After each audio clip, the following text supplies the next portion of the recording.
Olá, estamos tentando estudar o conteúdo profético que envolvia as 7 festas que o Senhor ordenou a Israel a proclamarem todo o ano.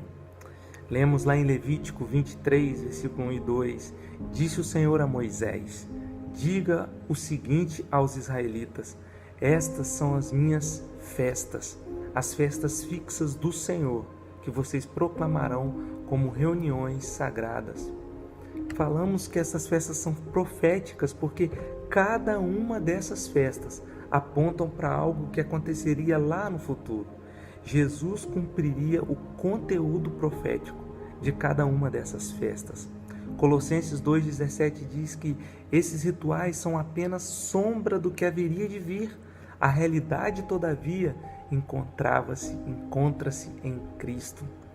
Vale a pena a gente lembrar que as primeiras 4 festas, Páscoa, Pães Ázimos, Primícias e Pentecostes, ocorriam na primavera e apontavam para a primeira vinda de Jesus, que já ocorreu. Depois passava-se um longo período de tempo e no final do ano, na época do outono, aconteceriam as 3 últimas festas, trombetas, expiação e tabernáculos. E essas 3 festas apontam para algo que ainda não aconteceu, que é a segunda vinda de Cristo. Mas nós vamos chegar lá. A primeira festa era a festa da Páscoa.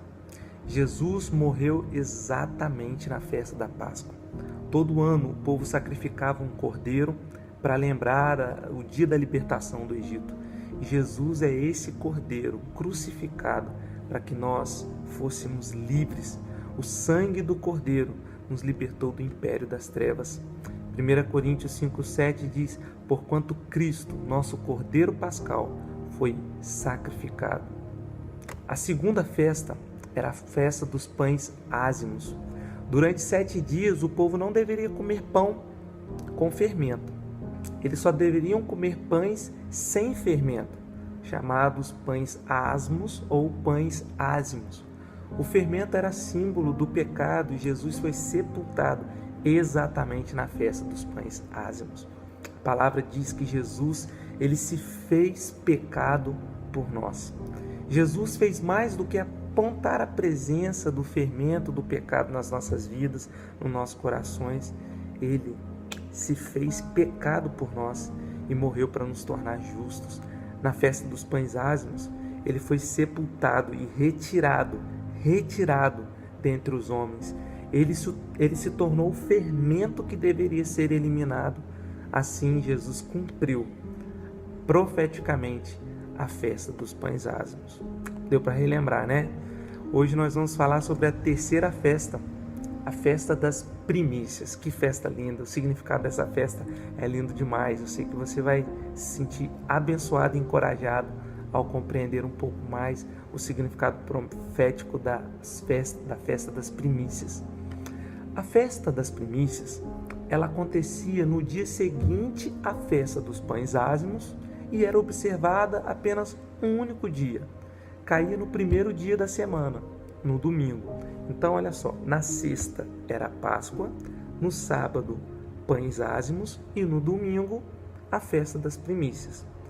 Essa festa marcava o início da colheita e o seu propósito principal era reconhecer e agradecer a Deus pelas bênçãos das primeiras colheitas de cevada especificamente. Era na primavera que iniciava-se a colheita e antes que eles se alimentassem dos novos grãos, deveria ser realizada a oferta das primícias. Nós encontramos isso lá em Levítico 23, 10 e 11, que diz: diga o seguinte aos israelitas: quando vocês entrarem na terra que lhes dou e fizerem colheita, tragam ao sacerdote um feixe do primeiro cereal que colherem. Feixe é como se fosse um ramo, com vários pendões daquele grão, no caso é a cevada. O sacerdote pegava aquilo e movia. O sacerdote moverá ritualmente o feixe. Ele levantava o feixe e movia o feixe para um lado para o outro, perante o Senhor, para que seja aceito em favor de vocês. Ele o moverá no dia seguinte ao sábado, no caso domingo, onde era a festa das primícias.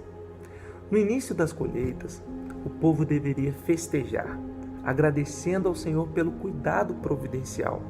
Quando as plantações demonstravam os primeiros sinais de amadurecimento, o agricultor israelita ceifava o primeiro feixe de cereal maduro da sua colheita e o levava ao sacerdote.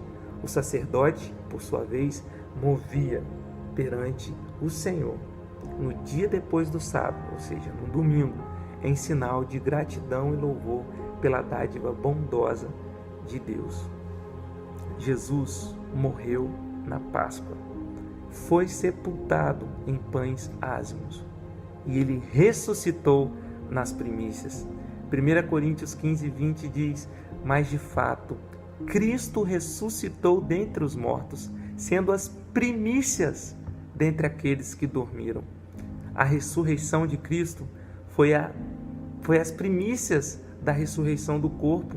Ele foi o primeiro a ressuscitar com o corpo glorioso. Dessa forma, a ressurreição de Jesus é cumprida profeticamente nessa festa. Ao levantar da morte, ressurreto, Jesus se torna o primeiro fruto para gerar milhões e milhões e milhões de outros frutos, filhos para o Deus Pai. O Pai tinha apenas um filho, Jesus. Ele desceu do céu, foi plantado aqui nessa terra pela sua morte. Ele é a semente de Deus que caiu na terra, morreu e foi sepultado. Mas ele ressurge como o primeiro, como as primícias oferecidas a Deus, para dar lugar à grande colheita de 8 outros filhos para o nosso Deus e Pai. Como nós dissemos, o sacerdote costumava a levantar o molho de cevada. De igual modo, Jesus foi levantado dos mortos, aleluia. E nós que vivemos essa fragilidade desse corpo, vamos um dia encarar o fim da nossa existência física por meio da morte, mas sabemos que um dia também nós vamos ressuscitar, porque Jesus foi o primeiro e ele prometeu que um dia também ressuscitaremos e habitaremos para sempre com ele. Aleluia! Jesus cumpriu o significado profético da festa das primícias. Aleluia!